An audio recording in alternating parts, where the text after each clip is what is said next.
My name is Angela Wagner, and I'm 31 years old. If you asked anyone who knows me to describe my life, they'd probably use words like stable, predictable, maybe even comfortable. I work as a senior analyst, a job that pays well enough, gives me balance, and keeps my life peaceful. I like that peace. I worked damn hard for it. But peace has a way of cracking open in one moment, one sentence, one impulsive outburst from someone you trusted. For me, that moment happened yesterday in my own living room. William, my boyfriend of 4 years, stood in front of me with his hands shaking, his face twisted with self-righteous outrage. William, who used to be charming, attentive, funny, the man I once thought I'd build a life with. He was raised in money polished by privilege and adored by a father who believed the sun rose and fell because he willed it. And William absorbed every bit of that entitlement like oxygen, all because I had declined a promotion. You're a failure, Angela. My father was right about you. I had heard sharp words from William before. Subtle jabs disguised as advice comparisons to people he thought were more ambitious comments about my lack of drive. But nothing like this. Nothing that cut so deeply and so intentionally. I remember looking at him stunned, but strangely calm. He usually is, I said. Quiet, controlled, almost detached. He blinked, thrown off. What's that supposed to mean? Nothing, I murmured, just agreeing with you. But inside, something fractured. William was furious because I didn't want a promotion that required relocating across the country, working 70 hours a week, sacrificing everything I loved just for a title I didn't need. I make good money. I enjoy my weekends coaching youth volleyball. I have poker nights with friends. I like my life the way it is. That wasn't enough for him. You're pathetic, he spit out. I wasted 4 years on someone who's content being average. My dad says you'll never amount to anything. And there it was, the real truth. It wasn't just about the promotion. It was about a story he'd built in his head, fed by his father, Richard Carter, a man who owned a chain of luxury car dealerships, a man who had never liked me because I never bowed to him. Richard always believed William deserved someone who worshipped the ground he walked on. Cool, I said quietly. Tell Richard I said hi. William stormed off so violently the picture frame behind him fell off the wall. The slam of the bedroom door echoed through the condo long after he disappeared behind it. For 5 whole minutes, I sat on the couch, staring at the fallen frame, feeling the weight of everything he'd said pressing into my chest. I had known I wasn't Richard's ideal choice. I had known William sometimes viewed me through the lens of someone else's expectations. But hearing it said aloud, hearing William weaponize his father's judgment, cut deeper than I expected. And yet, as I sat there in the quiet, something else surfaced. A memory, a video, a secret. November 15th, 2:34 a.m. A Ring doorbell clip. I should have deleted. One that Richard had shared with family after a break-in scare. Everyone was supposed to remove the footage afterward. William never knew that I didn't. In the video, he was wasted, stumbling out of Richard's Mercedes S-Class. He clipped the garage door, scraped the entire passenger side along the brick pillar, then put the car in park, crookedly stumbled out, and of course threw up in Richard's prized rose bushes. At least $15,000 in damage. Richard never found out. William told him someone had hit the car at the country club. Richard filed an insurance claim. William begged me, literally begged to stay quiet. Told me Richard would cut him off if he found out the truth. Said it would ruin his relationship with his father. I kept that secret for a year. But now his words sat in my chest like stones. My father was right about you. Maybe Richard deserved to be right about something else too. I opened my laptop, exhaled once, and attached the video to a new email. To Richard Carter. Subject, November 15th. Incident body. Richard, you once asked who damaged your Mercedes. William begged me not to show you this. Since you're always right about me being a failure, I figured you deserved the truth about your son. Angela. My finger hovered for only half a second before I clicked send. Then I picked up my phone and typed a short, simple text to William. Your dad's probably going to call you in about 20 minutes. You should answer. I set my phone down, stood, walked into the kitchen, and made myself a sandwich. The condo was quiet, soft, almost peaceful again. Though in my stomach something electric tingled anticipation, pity, maybe a little poetic justice. Exactly 18 minutes later, William's phone began to ring from inside the bedroom. He came storming out confused. Why is my dad calling? He snapped. Why are you smiling? No reason, I said lightly. You should answer. He did, and although I couldn't hear Richard's words, I didn't need to. William's face said everything. Confusion, shock, panic, terror. Dad, wait, what video? What are you talking about? No, that's not. Dad, just let me explain. I watched him crumble, watched his confidence melt away like something exposed for the very first time. He hung up, hands trembling. Angela, what did you do? I took a calm bite of my sandwich. Nothing, I said softly. Just shared some family memories. His chest rose in frantic bursts. You sent him that video, Angela. That's illegal. That's private. You can't just... Actually, I can, I replied. It's his camera footage. He shared it with family. I'm practically family after 4 years, right? I looked at him pointedly. Or am I too mediocre to be family? His lips parted, no words forming, no excuses, no insults, just fear. William sank down onto the couch like his legs could no longer hold him. He didn't know it yet, but this wasn't the end. This was the first hairline crack in the glass, the moment everything he relied on would begin to collapse. And I wasn't done watching. William looked like he'd been dropped into cold water. His hands shook so badly he nearly dropped his phone. He paced in tight circles, muttering, gasping, staring at me, like I was the one who had shattered his life. His phone buzzed again. He froze, staring at the notification as if it were a death sentence. Why is my mom texting me? He whispered. Angela, what did you do? I didn't bother answering. He already knew. He opened the message, his face drained entirely. Oh my God. Oh my God. He staggered to the couch. She said, Dad is calling Lawrence. Why would he call their lawyer Angela? This isn't funny. Why would you? Probably because insurance fraud tends to make lawyers involved, I said calmly. William snapped his head up. You ruined my life. I took another bite of my sandwich. You sure it was me? Because unless I'm misremembering, I wasn't the one who drunkenly plowed a Mercedes into a brick pillar. He looked at me like he couldn't believe I was real. His phone rang again. He didn't even look before answering. Mom, please, just listen. No, I didn't. Mom, don't talk to Dad yet, please. Even from several feet away, I could hear her voice, sharp, furious, relentless. William's breathing quickened. Mom, please, I didn't lie. Mom. She hung up. William stared at the dead screen, completely hollowed out. Then his eyes slid to me, filled with horror, confusion, and a fragile, desperate hope that I would somehow save him. What did you do? He repeated, barely audible. Nothing but show your family the truth, I said. You know transparency. Isn't that what ambitious people like you value? His jaw clenched. He's going to cut me off. My trust fund, my inheritance. Angela, this is serious. I gave him a sympathetic nod. Actions usually are. That set him spiraling. He tried calling his father. Straight to voicemail. He called again. Then again.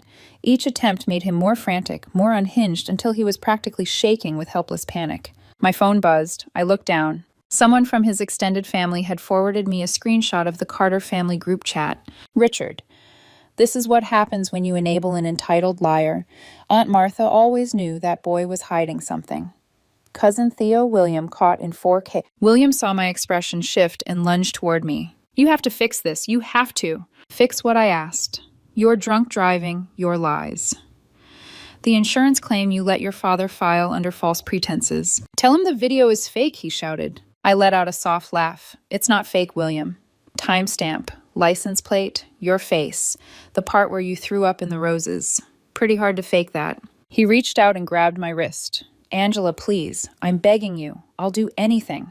I pulled back from his touch. Great. Start with packing. The air left his lungs in a slow, horrified exhale.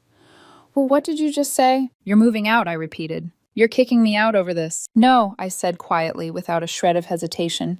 I'm kicking you out because you called me a failure. The video. That's just poetic timing. Before he could respond, his phone rang again. He stared at the caller ID with dread. Lawrence, family attorney. I watched him answer it with trembling fingers. Yes, I understand, but I'm his son. Yes, I realize that there must be something. Oh, his eyes glistened. He swallowed hard. Then he hung up. He's removing me from the will, he whispered. The trust fund is frozen, and he wants me to pay him back the deductible, and the insurance premium increases. How much? I asked softly. $5,000, he snapped, which I don't have because I spent it on. That little getaway to Miami with your buddies, I finished. Yeah, I saw the photos. His face twisted. William suddenly exploded, grabbing couch cushions and hurling them across the room. He shoved a lamp, knocked over a plant, sent a stack of mail flying like confetti. I stood. Stop! He froze mid-rage, chest heaving. You break anything else, I said evenly, and I call the police. Then everyone, not just your father, will know exactly who you are. He stared at me, sweating, terrified. He knew I meant it. "This isn't over," he whispered. "You're right," I said. "You still have to pack." But of course he didn't pack. Instead, he did the one thing I absolutely should have predicted. He summoned his personal echo chamber. At 10 a.m. the next morning, my buzzer sounded. I opened the door and immediately felt my remaining patience with humanity evaporate. Madison, Bailey, Anastasia, 3 people who spent more time posing with overpriced cocktails than using their frontal lobes. They shoved their way inside like they owned the place. "You need to fix this," Madison declared. She tossed her purse onto my coffee table like a lawyer slamming evidence in a courtroom drama. "Fix what I asked already, tired." This entire situation with William and his dad, Bailey said, adjusting her too tight crop top. Anastasia added, "You basically traumatized him. He's been crying all morning." William committed insurance fraud, I reminded them. They all gasped dramatically. "Everyone makes mistakes," Bailey exclaimed. "And some people," I said, "learn from them." William came out from the bedroom, fake crying, putting on the soft, wounded persona he always used when manipulation was the goal. "See," he sniffed. "Even they know you're being unreasonable." Madison raised her phone. "I'm recording this for evidence of your emotional abuse." I nodded. "Fantastic. Then record this too. All 3 of you are trespassing. Please leave now or I'll call the police." A synchronized gasp. 4 hands flew to 4 chests. 4 sets of eyes widened. "You wouldn't," Anastasia said. I picked up my phone, dialed. "Hi, I need assistance removing trespassers." They sprinted out so fast I thought one of them might sprain an ankle. The door slammed behind them. Silence. William stared at me with pure hatred. "You're a monster." "No, William," I said. My voice was calm, controlled, steady. "I'm someone who finally stopped protecting you." And the worst part for him, it was only going to get worse. I thought the tantrums and the dramatics were the worst of it. I was wrong. William's meltdown was only the first wave. The second wave came disguised as something quieter, something more insidious. He tried to be sweet. It began the morning after his brunch squad fled my condo, like startled flamingos. I woke to the smell of something burning. When I stepped into the kitchen, William was standing over a pan filled with what used to be scrambled eggs, but now resembled a crime scene. "Good morning," he said softly, wearing that apologetic smile he used on his mother whenever he wanted something. "I made breakfast." I stared at the disaster. "You burned the eggs." He laughed nervously. "Yeah, well, I'm distracted. Everything's really hard right now." His voice trembled just enough to seem genuine. Not too much. Just enough. I thought maybe we could... He lifted the pan, presenting the charred remains. "Eat together, talk." I shook my head. "No, William." His smile faltered. "Angela, please." "I'm not doing this," I said. "You're moving out. That hasn't changed." He set the pan down a little too hard.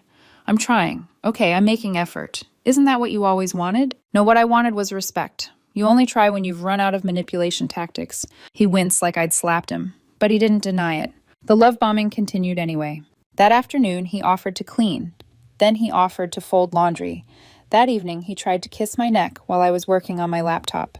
"William," Marcia warned. He stepped back, sighing heavily, as if I were the unreasonable one. The next day, things escalated.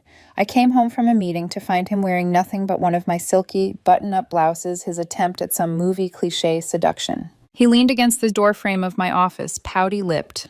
"Remember Miami?" he asked. "Yes, the one your dad paid for. We could have that again. Just us. No stress, no fights." "With what money?" I asked.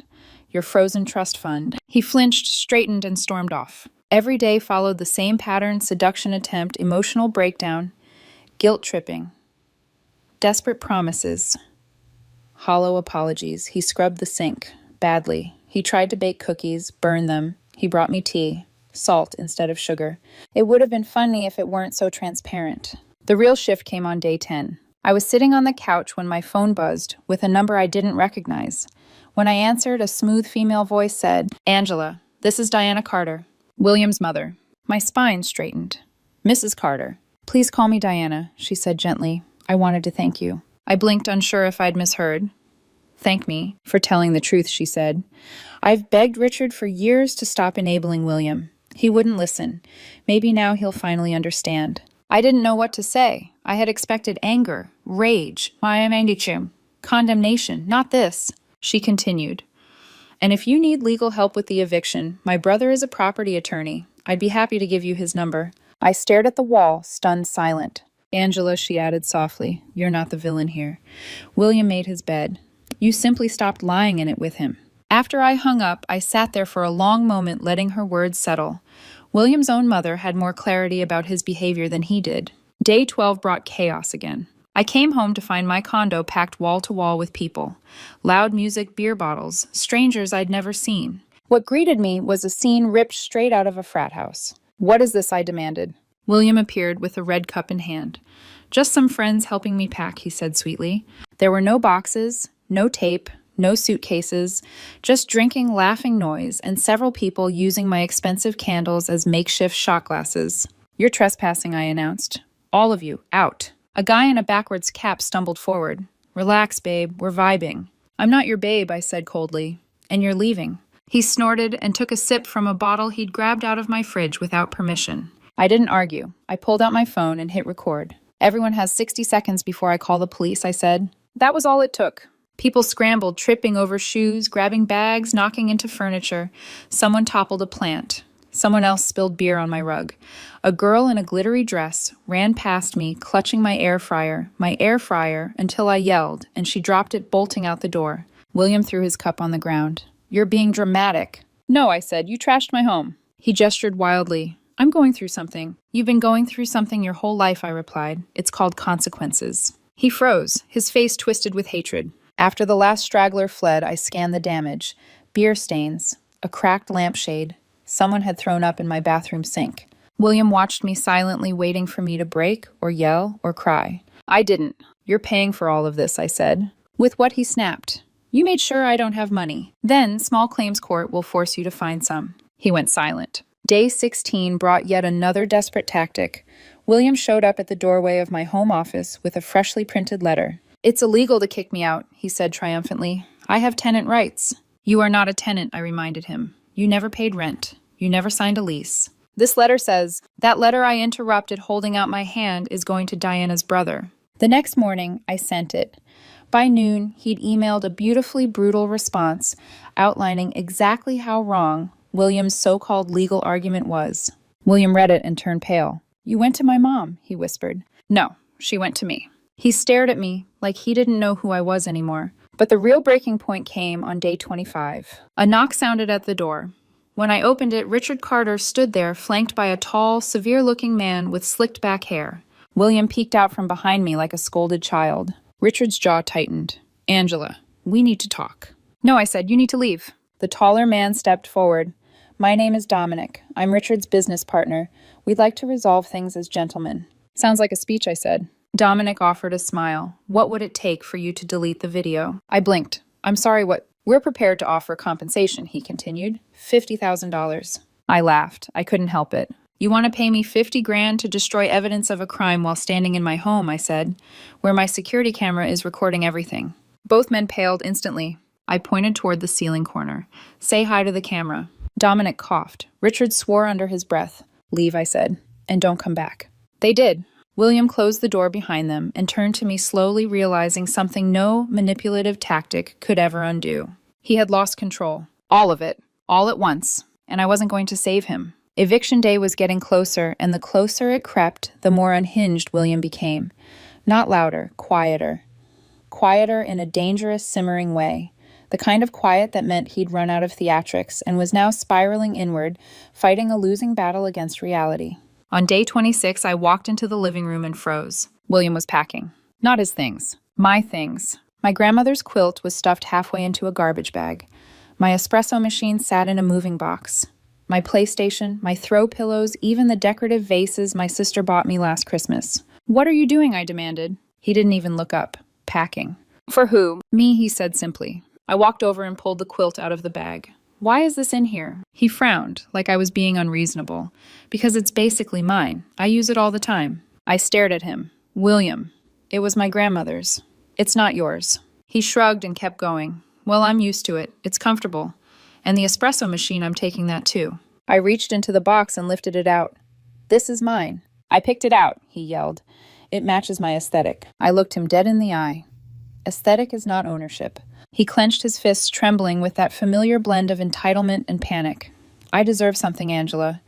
I gave you 4 years of my life. You lived in my condo for free," I reminded him. "You paid for nothing. Not rent, not utilities, not food, not groceries, nothing. That's not fair, he cried. Relationships aren't transactional. Funny, I said, because you only seem to understand them when they are. He stopped packing. I made him open every box. We went through everything item by item. He tried claiming my blender, my speakers, my rug, even my air fryer. You don't even cook, I said. I was going to, he snapped. By the end, after removing all of my things, William was left with 2 suitcases and 3 trash bags filled with clothes he'd never folded properly in his entire life. He stared at them with a hollow expression. This is all I have, he whispered. 4 years and this is all I have. My voice softened, not out of sympathy, but truth. Maybe you should have bought your own things instead of assuming mine belonged to you. He didn't answer. He just sat on the couch and stared at the floor. For the first time, he looked small. Not pathetic, just small. Like a child finally realizing he wasn't invincible. The morning of day 29, William's phone rang. He answered immediately, almost desperate. Dad, he breathed. He put the call on speaker, maybe hoping for my sympathy. What he got instead was reality. Richard's voice was sharp, cold, exhausted. William, your mother and I discussed this. You can come home, but there are conditions. William sat up. Anything, Dad. Anything. You'll work at the dealership, Richard said. Receptionist. $15 an hour. William recoiled like he'd been punched. What, Dad? No. You will pay rent, Richard continued. $500 a month. To live in my childhood bedroom, William snapped. That's insane. And Richard said, you will attend AA meetings. William's face twisted. I'm not an alcoholic. You drove my car drunk, Richard said flatly. You lied. You let me file a fraudulent insurance claim. You could have killed someone. William's lip quivered. Dad, you're being unreasonable. Richard's tone didn't budge. You can either do this or you can be homeless.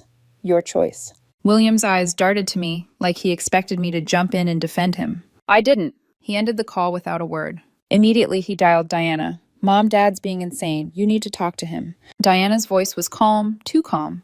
No, William. He's being generous.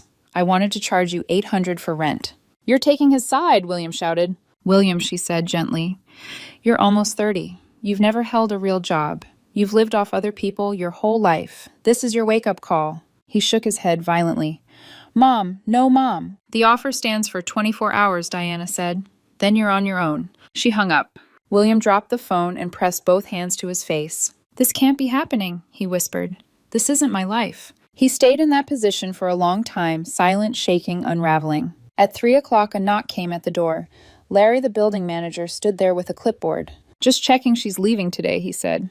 I repeated. William was behind me. Yes, he is. Larry exhaled. Good. We've had multiple complaints about party's noise and someone throwing a wine bottle off the balcony last week. I turned slowly. William refused to meet my eyes. You threw a bottle, I asked. He crossed his arms defensively. I was upset. That could have killed someone, I said. Oh, please, he scoffed. You're being dramatic. Larry cleared his throat. He's banned from the building after today. Security has his photo. William choked on his breath. You can't do that. I just did, Larry said. By 5 p.m., the moment had arrived. Richard returned with the small moving truck. He looked older than the last time I'd seen him. More worn, more human. William, he said, let's go. William didn't move. His eyes were on me, pleading desperate. Angela, I'm sorry, he whispered. I didn't answer. I didn't mean what I said, he continued. He stood slowly, stepping closer. You're not mediocre. You're stable, strong. I need that. We can fix this. No, I said gently. You never wanted a partner. You wanted someone to sponsor your lifestyle while you pretended to be ambitious. His jaw trembled. That's not true. In 4 years, you've started 5 businesses I listed. Makeup, jewelry, fitness coaching, life coaching, essential oils, all funded by your dad or by me. You've never made a profit, never paid a bill. You're not an entrepreneur, William. You're a hobbyist with other people's money. He flinched. For the first time, I saw genuine pain, not entitlement, not anger pain. That's mean, he whispered. It's true, I said softly. And until you accept the truth, you'll never stop being this person. Richard sighed heavily. She's right. You're coming home. You're working for me. Maybe in a few years. I am not working as a receptionist, William exploded. Then find your own way, Richard said. William looked between us. 2 people he'd manipulated for years.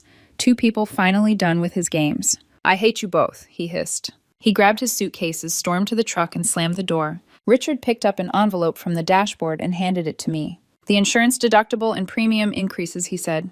$5,000. From his future paychecks. I shook my head. Keep it. I didn't do this for money. Richard nodded slowly. You're not mediocre, Angela. You might be the first real adult he's ever dated. I didn't reply. He left. The condo was quiet again. Peaceful. Finally. The moment the truck pulled away, something in the condo, something in me, exhaled. The silence wasn't empty. It was full. Full of space. Full of air. Full of something I hadn't felt in months. Peace. I stood in the doorway for a while, watching the taillights shrink and disappear down the street. There was no triumph in me, no gloating, no satisfaction in his misery, just the quiet certainty that I had finally stepped out of a storm I didn't realize I'd been walking through for years. After William left, I closed the door, leaned my back against it, and let the weight of the last month sink into my bones. The condo felt bigger and lighter, and strangely, new. Like I'd just unlocked a new version of my own life. The next morning, I deep cleaned everything. I scrubbed the stove, I wiped down every counter, I washed the throw pillows, I opened every window, I steamed the carpets. I even dusted the tops of the cabinets, the kind of cleaning you only do when you're trying to cleanse something deeper than dirt. By the time I finished, the condo smelled like lemon and eucalyptus instead of William's cologne and cheap beer from his disastrous party. I changed the locks again just for my own peace of mind. When I finally sat on the couch that evening, it felt like my couch again. For the first time in a long time, I didn't have to brace myself for a mocking comment about my salary, or a lecture about ambition, or the sound of someone pacing at 3 a.m.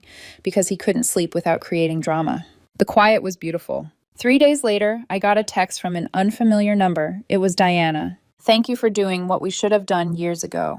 I stared at the message for a long moment, feeling a strange warmth spread through my chest. I hadn't expected gratitude, not from her, not from anyone. But Diana had always struck me as the kind of woman who recognized the difference between cruelty and consequence. She just hadn't been able to give her son what he needed: reality. She sent another message moments later. He quit the receptionist job after 3 days, walked out in the middle of a shift. Richard is furious. I sighed, not angry, not surprised, just sad. Because the truth was, William wasn't stupid. He wasn't incapable. He just lived so long in a world where his worst behavior was rewarded, not corrected, that responsibility felt like punishment. I didn't reply. There wasn't anything to say. Later that afternoon, I learned, courtesy of a mutual acquaintance, that William had begun couch surfing, first with a college friend, then with Madison, who was apparently also unemployed now because she'd been fired for her role in the harassment campaign. Actions, consequences, patterns. I didn't enjoy hearing it. I didn't feel vindicated. I just felt done. Completely and fully done. A week after William left, I received a voicemail. It was Richard. "Angela," he began, sounding unusually tired. "I wanted to apologize. For everything. For how I treated you. For how I raised William. For enabling him for so long." There was a long pause. "You were right," he said quietly. "I didn't want to see the truth. Thank you for forcing me to." He hesitated again before adding, "I hope you find someone who appreciates you. You deserve better than what he gave you." I deleted the voicemail, but his sincerity lingered. My life adjusted quickly without William. Mornings became peaceful. Evenings regained their softness. I returned to my routines: work, coaching, volleyball, poker nights. Friends commented that I seemed lighter. One night a friend asked if I regretted sending the video. "No," I said simply, because regret implies I made a mistake. And the truth was I hadn't. William's downfall wasn't because of me. It was because he'd built his life on lies, entitlement, and the assumption that someone else would always clean up after him. I had simply stepped out of the way. A few days later, a coworker showed me something that made me laugh, despite myself. William had started an Instagram account, @WilliamRises Trauma and Resilience Coaching. He had posted a professional-looking headshot probably taken years ago, accompanied by a caption that read, "Sometimes the people you trust the most will betray you, but rock bottom builds character." Over 100 likes. A handful of comments praising his strength. He'd even uploaded a video about overcoming toxic relationships. I stared at the screen and shook my head. The irony was so loud it was almost poetic. I blocked the account, not out of anger, out of closure. But something stuck with me. William didn't need a villain. He needed a story where he was the hero of his own downfall. That was how he coped. Maybe someday he'd see the truth. Maybe he wouldn't. Either way, it wasn't my responsibility anymore. Weeks passed. The condo stayed clean, quiet, safe, mine. On a quiet Sunday morning, I made coffee, my espresso machine, my mugs, my counter, my sunlight. I stood there breathing in the scent of fresh grounds, watching the sunrise paint the room gold.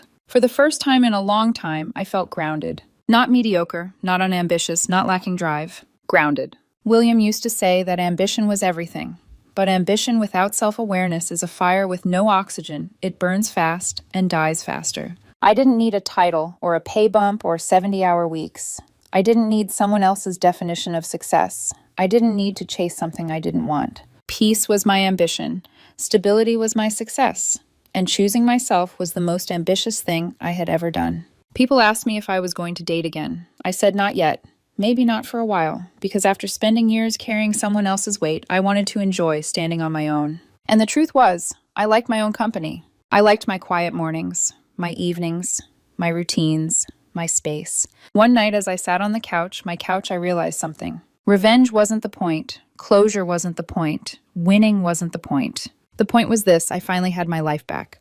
And I wasn't going to give it away again. I sipped my coffee, set the mug down, and let the silence settle around me like a warm blanket. Calm, steady, unaffected. My peace was mine. And for the first time in a very long time, I felt whole.